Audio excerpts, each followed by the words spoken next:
right, we'll see if we can liven up in a hurry for you. Thanks, my name is Patrick. I'm going to go through a very quick storytelling adventure here. This is some research I'm currently involved in. I'm about to defend my doctoral thesis in November, hopefully, if all goes well with my external panel. And what I'm presenting is a very small piece of why we should go and hack the bad guys. And I want to be very careful here. I want to make two statements. I want very clear that I'm not advocating that we do this under our current framework. It's illegal. There's some serious morals and ethical issues that we need to deal with first before we move forward. And the second thing I'm going to say is that the samples I worked with are from the law enforcement, military, and the public safety community and corporations. This is a mandate that was given to me, which I fully embraced 100% plus 10% because it's such a cool, interesting concept. And by the way, it's not new. There's some long history in here. All right, so let's go through the story a bit. How did this all start? Well, believe it or not, this ship here is a pirate ship that was commandeered by the government to carry out naval policy. History note. This is not so old. In fact, this is part of our Gulf War history where, again, a military corporation is brought on board to carry out government policy. Here are the two sentences: private and government policy and the extension of the government and state. This is through industry consultation. The questions that I researched, the problems I looked at, were directed by industry. I had feedback to them going, is this where we really want to go? Is this what we want to do? Yes, and I'll show you why in a minute. Are we talking about strikebacks and revenge? I'll tell you later on. They are two different problems. They have two different functionalities within cybersecurity. There's some history lessons to be learned here. And finally, there were some very specific issues to be addressed. And one of the things I want to note is that the active defense policy has showed up in Canadian policy documents and Canadian public discourse, which is, I'll show you in a second.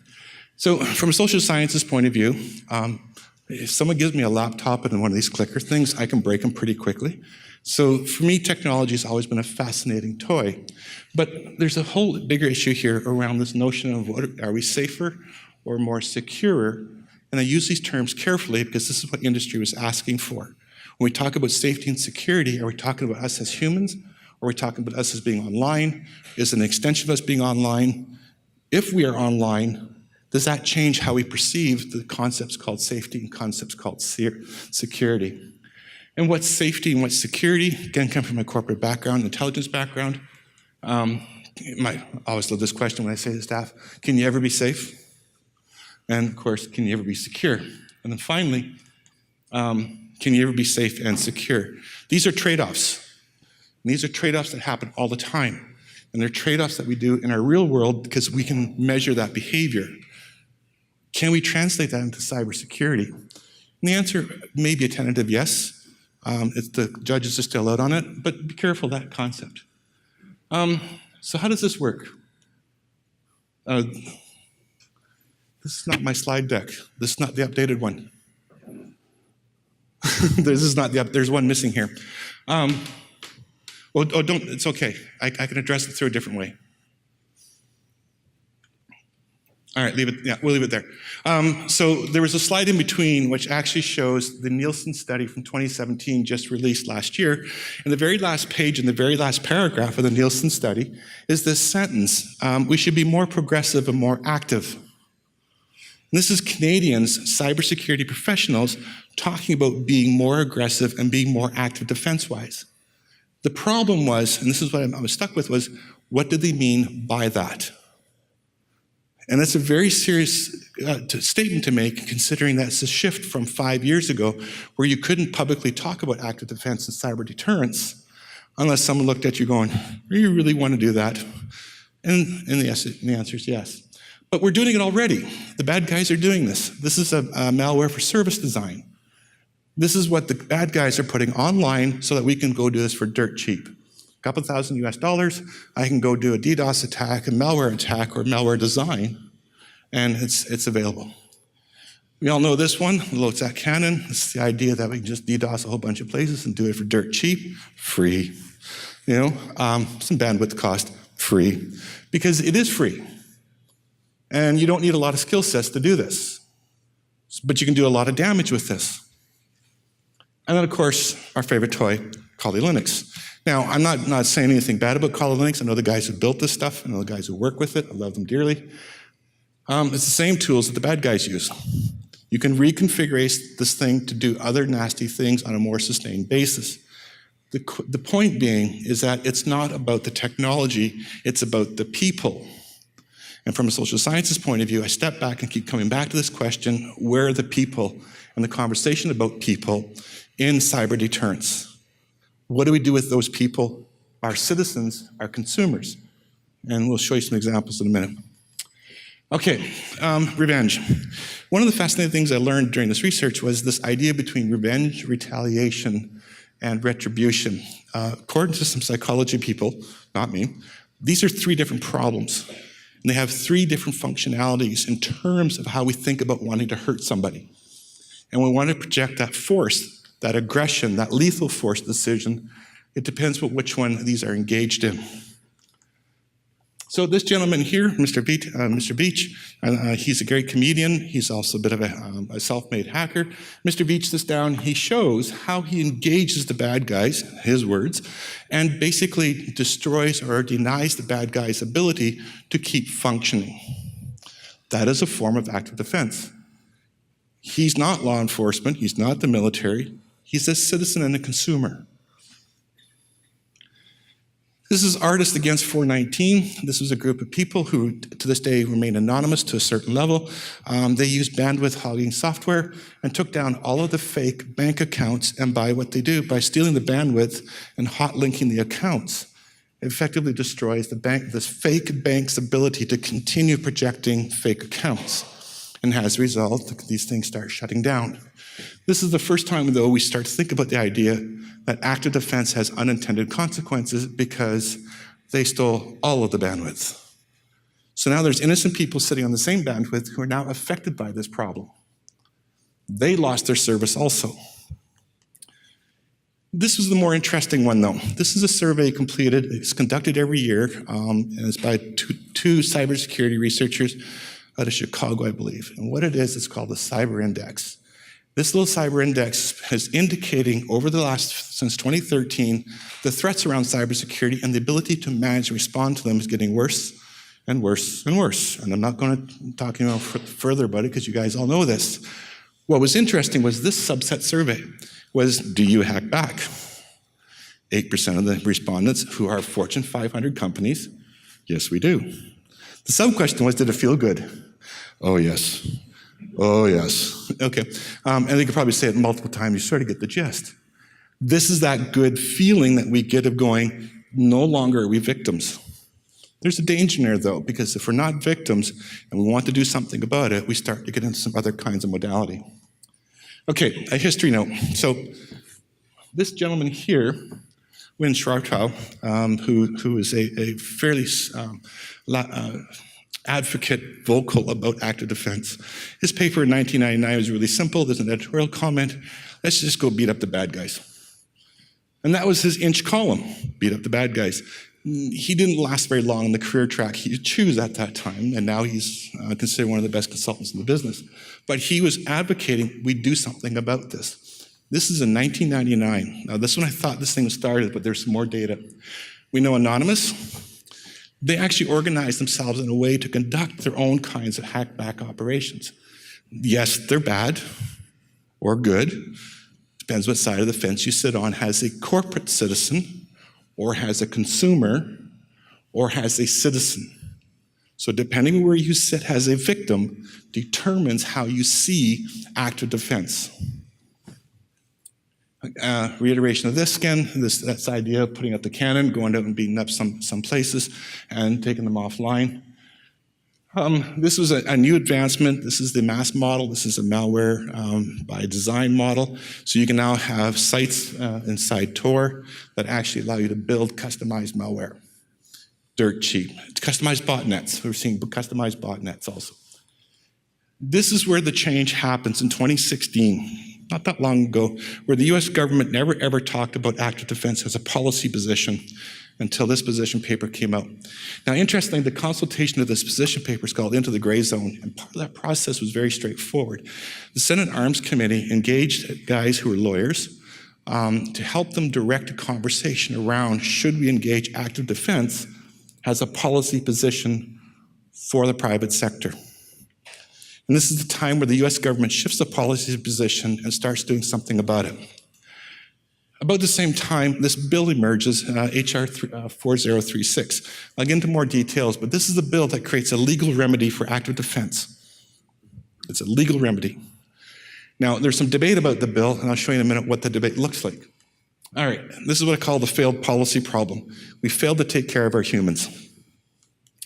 Out of the state of Georgia, we know the election system was hacked down there. We understand that was done through some ethical hacking. It was legitimate. They reported it to the agencies. They reported it to the electoral, where's that?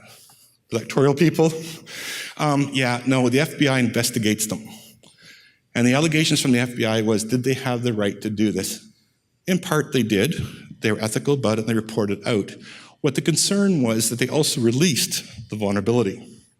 So now the public has access to the vulnerability for this election system, which is used in most of the states and part of Canada. And this is a concern. All right, so how's the response? So the response was to modify the legislation slightly to give the legal remedy without defining the full scope of the active defense's options open to them. In other words, they weren't told what tools to use to strike back and cause some kind of projected harm. Now, I'm not the lawyer. I'm not going to provide any legal comment on this, other than that the key point to take away here was there was this lack of public process. This bill appears to come out of nowhere. The response, though, is quite well organized, and you'll recognize two logos.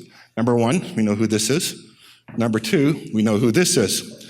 Okay, they write a letter, and it's a very intriguing letter. If you ever want to take a look at semantics about how corporations defend themselves from this problem, it's a bad idea. That's the gist. What was not said was that there was about $600 million apparently, and the numbers are still in flux, that was going to be invested by Georgia to put up 2 cyber centers for these 2 organizations. The threat was, we'll take the money away from you and your jobs, and we'll have no more problems. So as a result, we were a bit worried about how this was corporations directly influencing a public policy with no debate. The governor, smart man, vetoed it right away. And it was a smart call, all right? The lack of public consultation, the consequences to the economy, protecting a career, these are all human traits. Had nothing to do with cybersecurity. It was human traits. And we're left with a vague spot. Now what? All right, 4036. Why was it doomed? Chartraud was predicting this a long time ago. Any legislation that comes forward will be doomed because there's this lack of understanding about society's position on active defense. When the bill came forward to Congress and under a new kind of legislation, the wording was almost identical still. So nobody learned from Georgia, but the US Senate went forward with it anyways, US House of Representatives. This is the guy who sponsors it, and he's putting his career on the line. He continues to back this bill up. We'll see where it goes and what happens to his career. This is the prognosis from the security industry, a 12% chance of succeeding. Not a good chance. Should it succeed? Well, I don't know. If it fails, we're still back to the same problem. If it does succeed, we open up a whole Pandora's box of creating active defense cyber deterrence options that we don't know how to debate correctly. All right, so again, we're back to this policy problem. All right, where does this come from? Well, my research then went into another position going, well, wait a minute here. If we're going to do it, let's do it right. Let's have an actual open, transparent conversation about figuring out where active defense really came from. It doesn't come from cybersecurity, it comes from botanical sciences. And it's a very solid science background. And it has specific segments involved in the blue column there, the specific stages of active defense that are being proposed. In the middle is this biological framework. This stuff's been tested over and over again. You'll note the last piece is not to leave people dying and stranded. The plant survives. Same thing with the military. This is a US doctrine. It's traced to a very specific doctrinal position around the 1980s when NATO began to realize that if the Russians did come over the border, it would be one heck of a fight, and there's what they call an active defense position within the US policy space. And it was designed around a very simple concept I'm ex-forces. I was an armored tank driver, and I understand these terminologies very well. And I'm going, yeah, I get this. I was over there at the time they rolled this thing out. It was going to be scary as all get up. But the point being was that at the very end, shift to offensive. It was a different position to take. Now, for guys who are talking active defense today in cybersecurity and CISOs and places like that, there's a question raised, are we here as victims to defend ourselves? At what point do we switch over to being offensive? And in the cyber literature, cyber deterrence literature, in the cyber deterrence debates I had with people, nobody seems to know where that X line is. So we're going to open up a can of worms about talking about active defense as a victim. When do we stop being active defense? When do we become offensive? And there's some spaces that could draw upon. So things like lethal force continuum models, the judicial framework around the Supreme Court of Canada of individuals to defend themselves. I get hit with a baseball bat. I can't use a shotgun to blow you up. I've got to use there's a reasonable force in there. Can that be applied to cyber deterrence? And the answer is yes. There is ways to do this. And part of the way is to actually step back a bit and ask the human question first. All of the active defense debates are around technology. There's very few papers that I could find, and when I talk to the authors and get some information about it, there's very few papers that talked about the societal framing of active defense. There's very little papers that talk about the human emotive behaviors, the human emotive responses to saying, hey, you're a victim now, you want to go beat the bad guy up. Oh, hell yeah, just give me the tools. Well, hold on here now. Do you understand what those tools are going to do? No, and I don't care. I just want to make these guys suffer. Yes, that's human nature. And when you're a victim that's been repeatedly victimized, and the StatsCan data is kind of intriguing because I want to go look at some numbers in there now. The problem, though, is there's only two frameworks that actually survives the data test. And the first one was, we all know this is social contract theory, this idea that we have an obligation, government takes care of us. We've assigned a lot of our government responsibilities and a slippery slope to corporations. Our privacy, the privacy debate is assigned to corporations. We govern it, but they manage it. So there's a slippery slope that we're going down very carefully here. Are we okay for time? Wait. The other part is this notion of justice. In cyber deterrence, active deterrence, justice is kind of a problem because nobody really knows what it means to have justice online. Some people argue, let's just burn down the servers. I had one guy tell me, yeah, he took his team, put them on a plane, flew to Germany, and knocked on the guy's door in Germany. You didn't tell the Bundeswehr police you were coming, were you? Oh, no. And you probably left that night on the next flight out called the red eye. Oh, yes. And did you achieve your objective? Mm-hmm. How do you know? How do you know it's not a whack-a-mole effect? How do you know this guy just didn't shut down shop, go burn up another server somewhere else in another Berlin shop somewhere? That Berlin shop runs lots and lots and lots of spamwares. Really? So he could just relocate it time and time and time again. So was justice achieved? And then the funny question back to me goes, well, what would you do? I really don't know. But I'm asking you, as the victim, did you feel it was justified? And of course, I'm not going to use his language. There was lots of colored tones in there, and it went on for a couple minutes. When he finally breathed, I went, okay, got it. Would you do it again? And the answer was yes. Knowing full well that he didn't know if he actually achieved what he wanted to do. He said he would absolutely do it again. And this was consistent with the other participants I talked to. The key point of the research was this, though, is that we could do an active defense strategy. It's a yes-no decision. That binary concept amongst my survey participants was a yes-no decision. But I asked them what happens to maybe, not an option. And they said no maybes because if we were in the maybe space, then we're still victims. So we have to get rid of that space somehow. That's them talking, not me, all right? So the data was kind of neat to work through, very fascinating. What came out was this kind of model at the very end was that all of the participants were emphatic that if they could do it, they didn't want to report it to government. They wanted to report it to a body of people they could trust to handle the data, to learn lessons from it. So how that impacts upon our future policies and strategies is intriguing. And then finally, a public reporting piece. This I did not expect. I asked the participants, the question was, if you did conduct active defense, would you want it reported to the public? And I had, on a scale of 1 to 10, you strongly agree, strongly disagree type of statement. And I was shocked, they all agreed. What I didn't ask deliberately was, what did you want reported out? I just wanted to get to the stage, could I actually find out these guys would cooperate with the reporting out process? And then surprisingly, yes, they do. And the reason being is they want to be able to send a deterrence messaging. So if you look at some of the deterrence research and some of the ideas of how we project force and project threats, then we have this idea that we can tell the bad guys through this mechanism, hey, we know where you are, we can do something about it.